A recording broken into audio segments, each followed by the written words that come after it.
Most of the footage you are about to watch was filmed on ANZAC Day 2023. Before the video starts properly, I want to acknowledge and remember the fallen soldiers who served our country in World War I.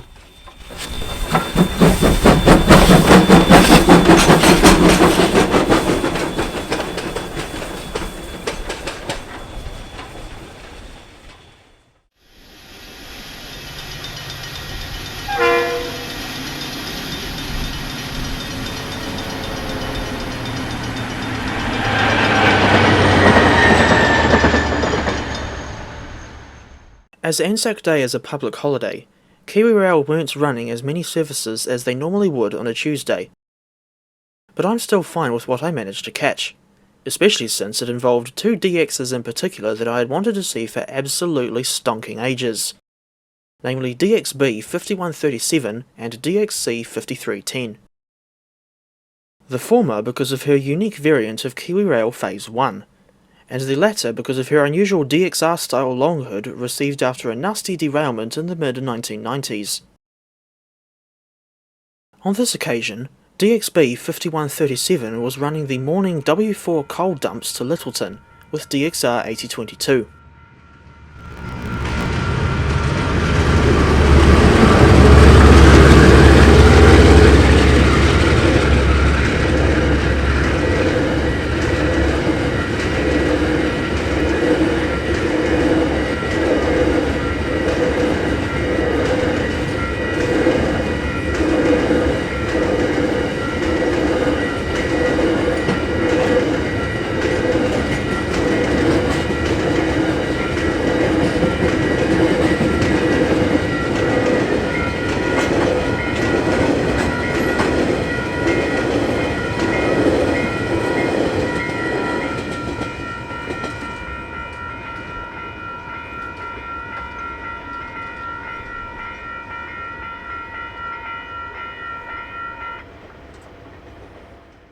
Now I don't know about you, but I thought this signal gantry looked like a leftover from the days when this line was electrified. I mean, it certainly looks like an old catenary mast for a start.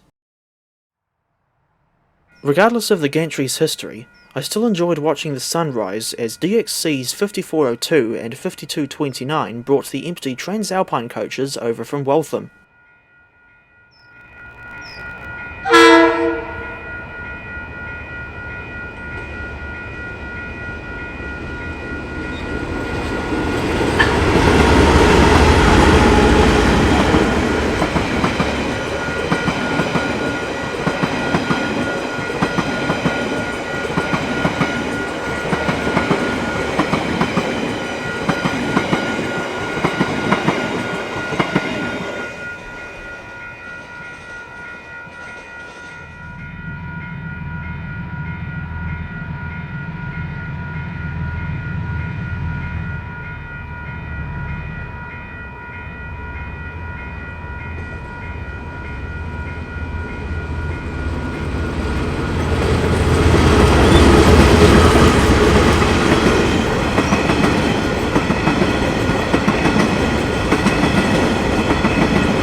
Later in the morning, I was over at Annex Road again.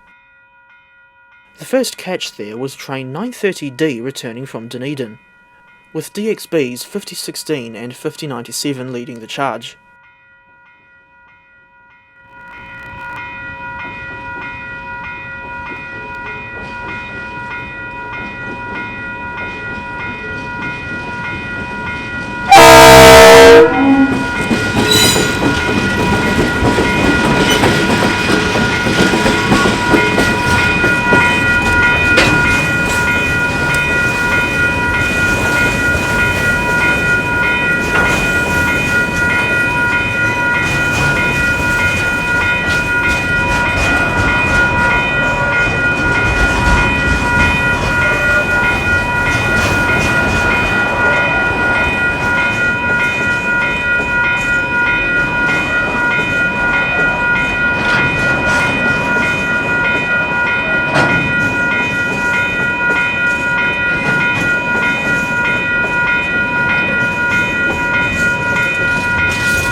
This was DC 4951 and a DXC 5391 returning from Rolleston, presumably as train 972.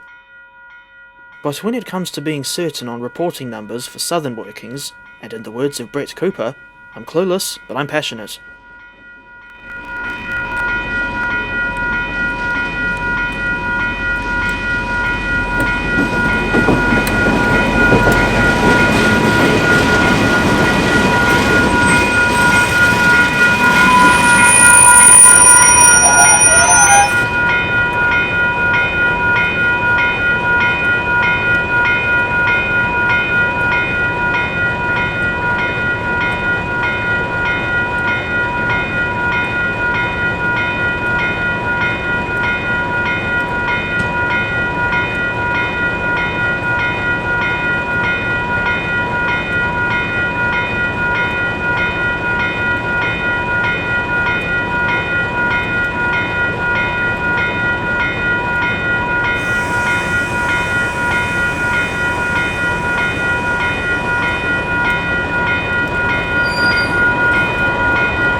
Not long after bringing in train 850, DXCs 5333 and 5310 were getting ready to take train 849 over to Nakao on the west coast.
I needed to get back into the city in time to meet an old friend who I hadn't seen since around 2016, who's now studying at the University of Canterbury, and this is why I didn't film 849's departure.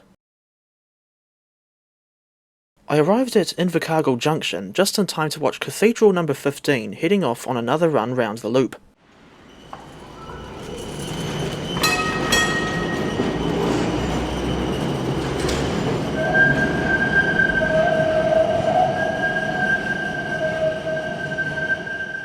W2 class number 244 showed up soon after, and we decided to initially get on this thing after forking over a total of $70. The tickets are $35 each, a $10 increase from what they were in 2018.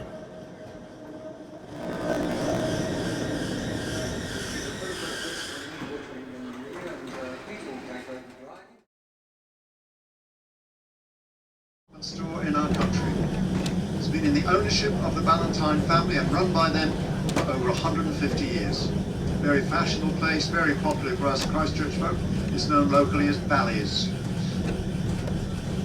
And in the basement apparently there's a very fine cafe where you can get the very best custard squares in town, so I'm told. So this is tram stop number 5 for Ballantyne's. It's also a place to hop off if you want to go to the gondola and see the glorious view from the top there. Hop off here. Walk down the road on the right here and you'll come to the bus exchange, catch a number 28 bus to Lyttelton and drop off at the gondola, go up the chairlift, come back down again when you've had a lovely time and catch the bus back into town.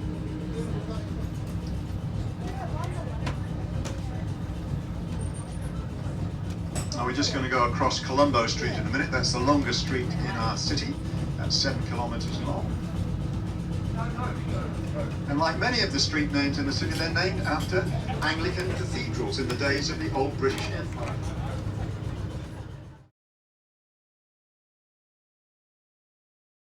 Road on the other side, you see that vacant block. Well, all those blocks along there now be filled with apartments and units. It's called the East Frame. The City Council want over 20,000 people to be living in the central city by 2030. Well, hardly anybody lived in the city before the earthquake, so it's a major shift and changes we're making here. It's huge. Diagonally opposite that not very nice looking glass building is the site on which there was the Grand Chancellor Hotel. A 23-storey hotel it was in the day. It was very badly monted in the earthquakes. Developed a terrible lean and they had to pour concrete into the foundations to stop it from falling over. And then they brought it over 1 Froston at a time from the top. And they had to bring a great big crane to do that, biggest in the southern hemisphere. It was known as Twinkletoes. Biggest job was getting the concrete out of the foundations at the end. Coming back into High Street Mall. Now remember, all these are new buildings, nothing taller than 28 metres because we're building a low-rise city. Oh wow! They all stand on what are called base isolators, down as far as 30 metres the foundations go. Base isolators are huge chunks of rubber with lead lining through them, which enable a building to wobble and shake in an earthquake without falling over. And they can withstand an earthquake of up to 8.5 on the Richter scale, which is a very big earthquake. And the ANZ centre on the left there, all that steel and glass. If that glass shatters, it just dissolves into sort of sandy-like dust. Because glass comes out of sand, doesn't it? Very clever work on behalf of the engineering department of Canterbury University.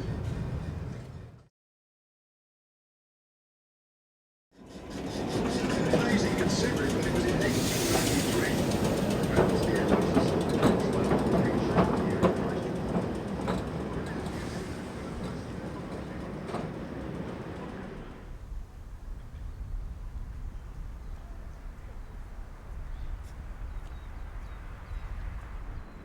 We decided to get on the ex-Dunedin number 11 to continue round the loop and back to Cathedral Junction.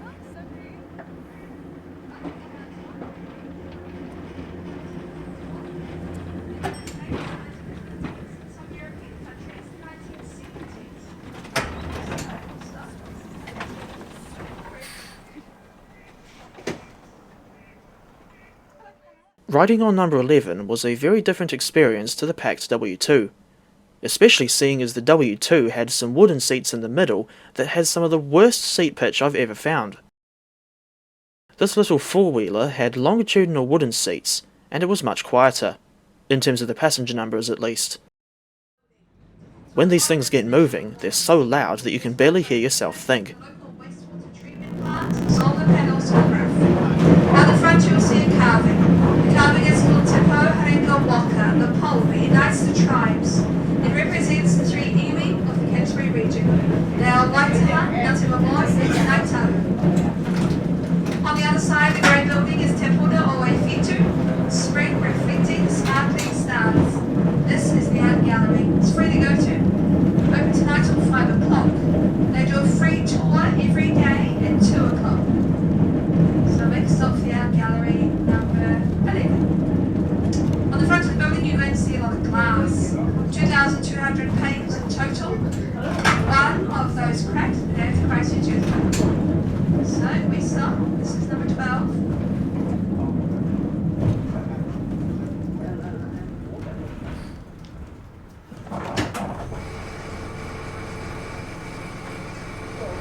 Wait for the lights, lead away.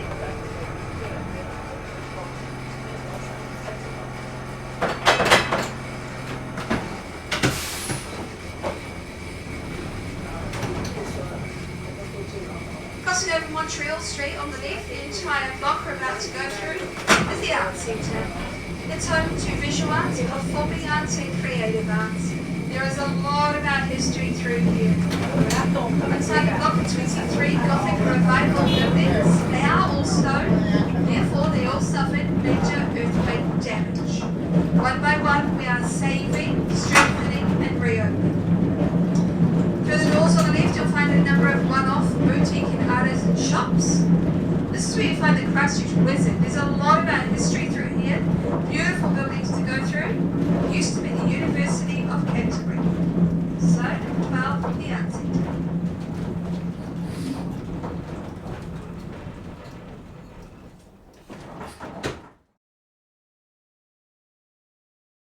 It is New Regent Street. It is New Zealand's only mirror image street. So looking up and across, it is all the same. The best ice cream shop in the whole city, you'll find it down here. It is Rollicking Gelato. So around the corner we stop, this is New Regent Street. Prettiest street in our city. Here's the ice cream shop on the right.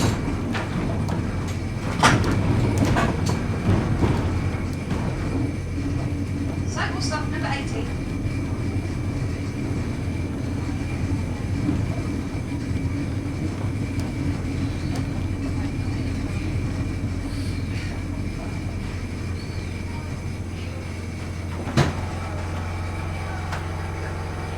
Thank you. So its original colours, the tiles you see on the front are from Mallorca in Spain. Specialist restaurants and bars down here, a gin bar, whiskey bar, rum bar and wine bar. From here we cross the street to Cathedral Junction. We're a few minutes early, so we will be in the junction for a few minutes. You're welcome to sit on the tram. There is a convenience store and there's a souvenir shop in here as well. You're welcome to check those out while we're here. The junction we're about to go through was designed by John Britton. He was a motorcycle designer. Information about John Britton is up on the walls as we enter on the right. Our tramway booking station is on the right, so we have been stopped and we'll be tram stop number 1, junction.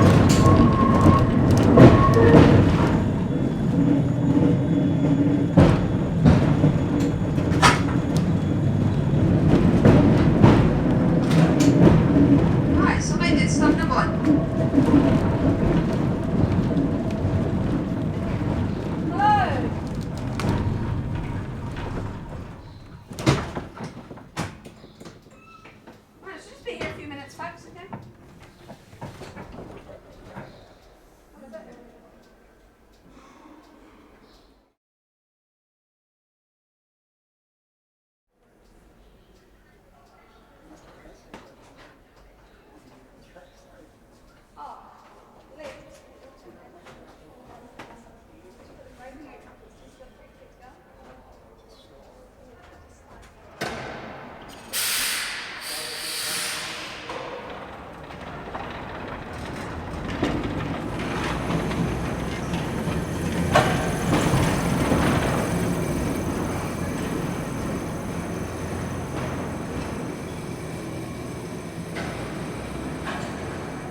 After that third and final visit to the tram line, I went out to Lyttelton again, thinking I would see DXR 8022 and DXB 5137 again.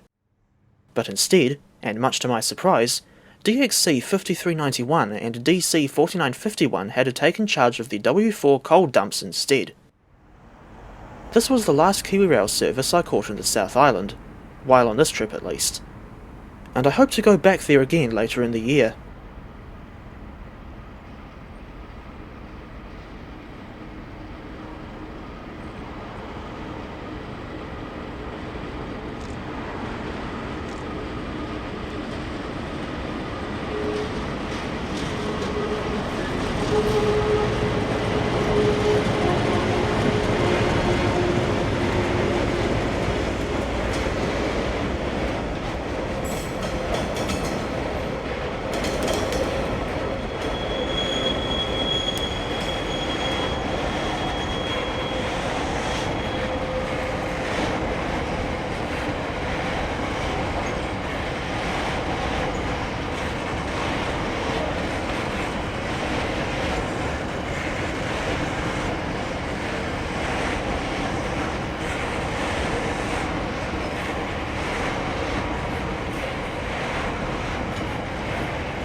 I didn't film any services in Christchurch on the morning of April 26, as I didn't want to risk being late to the airport. But not long after arriving back in Tauranga, I went over to Hull Road East in Mount Maunganui and filmed DLs 9515 and 9279 heading out with train 363 to KiwiRail.